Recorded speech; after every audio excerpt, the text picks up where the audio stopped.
Year 2020 had a remarkably mild winter and of course an early spring. My very early fruiting plum in full flower here on the 10th or so of March. The branches are getting much too big, coming right out over my veg plot, and I need to reduce the size of the head somewhat, but I need to leave that until July. With stone fruits we prune after we've picked the fruit, wherever possible. But when it comes to apples and pears, it's a different story. I've got here a pretty good example of spur pruning for cordon fruit. Often cordon trees are grown with the trunks at a 45-degree angle, but here I've trained them in an S shape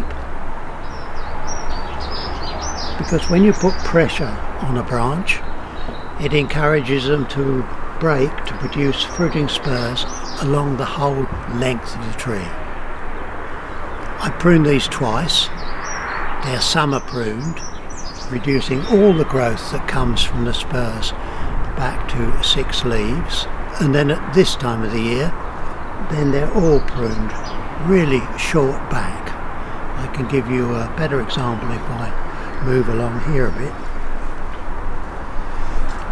I've got quite a complicated spur coming here, and these are the growths that were made last summer, and I can cut that back there so that I leave a really nice little short fruiting spur. So very straightforward. You just run your eye down till you see a fruiting bud, and then you cut that back. And when the spurs get very congested and complicated, you can thin them, just cutting 1 piece or 2 pieces out. Now this is very easy for the spur fruiting, spur flowering cultivars, but some produce flower bud at the tip of the shoot, and there we need a slightly different system of what is called renewal pruning, and I have some examples here. A really strong shoot coming up from that bent over branch, and it was actually summer pruned right up there, and there are fruit buds being produced all the way up the stem, and if I cut just above one of those fruit buds like that, I've got a long stiff shoot with several fruit buds formed. Now when they flowered and fruited, then I could next winter cut that right the way back so it produces a strong shoot and renews the fruiting stem. Got another one here, and there's just a fruit bud there, so I can cut just above that fruit bud and take all of that growth out.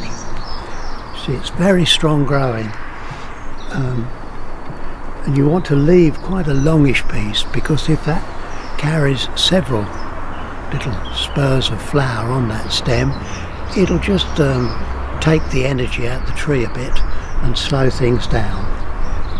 I've already pruned these back. You can see the really plump little flowering and fruiting buds there and here, and I've got another stem here. I can prune that back to there, and here I have got a little bit of a spur, so I can prune that back. So I have a mixture of renewal pruning and spur pruning. That's cordons. Oh, and just before we go, I have to show you a problem with canker. Some cultivars of apple are quite susceptible to the disease canker, and it actually eats into the bark, and if you don't trim that out and clean it and paint it with a wound protector, it can go right the way round and girdle the branch and kill it. So I've already trimmed that back and treated it. You can see what a mess it makes here. So keep your eye on trees. If there is some canker, prune it out. When it comes to really big trees, then the principles are much the same. We're looking to develop spurs and a bit of renewal pruning, depending to some extent on the cultivar. Obviously any dead wood needs to be sawn out. My little pruning saw will get to work on that branch there and take that out. But if I come here and look at this little section, it allows me to demonstrate just what we need to do.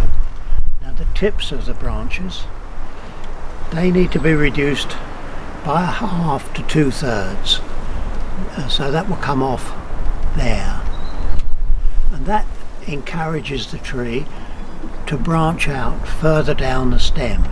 There's another one here. If we leave that to grow out there, you have a whole lot of bare stem, and a fruiting on the end just takes the whole lot down and it will break. And so we take that, that's this last summer's growth, we take that back to about 1/2 to 2/3, and then you can see the difference between a really plump flowering and fruiting bud and the little thin growth buds. You need to understand that, because we want to get as many of these little fruiting buds and then fruiting spurs to develop.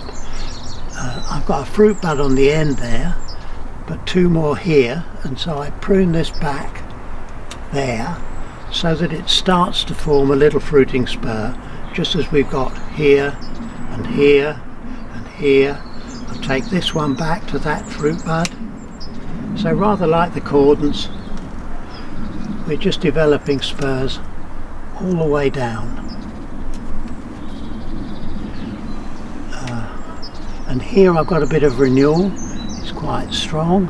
I'll take that back to there, and then that will fruit, and then next winter I'll take that right back to try and develop the spur. Actually, just to show you, here is a graft union. This is a Bramley, produces more apples than our family want, and so I've started to graft 1 or 2 different varieties so that it helps with pollination and I extend the cropping season. I hope that's of some help to you when you go to prune apples and pears.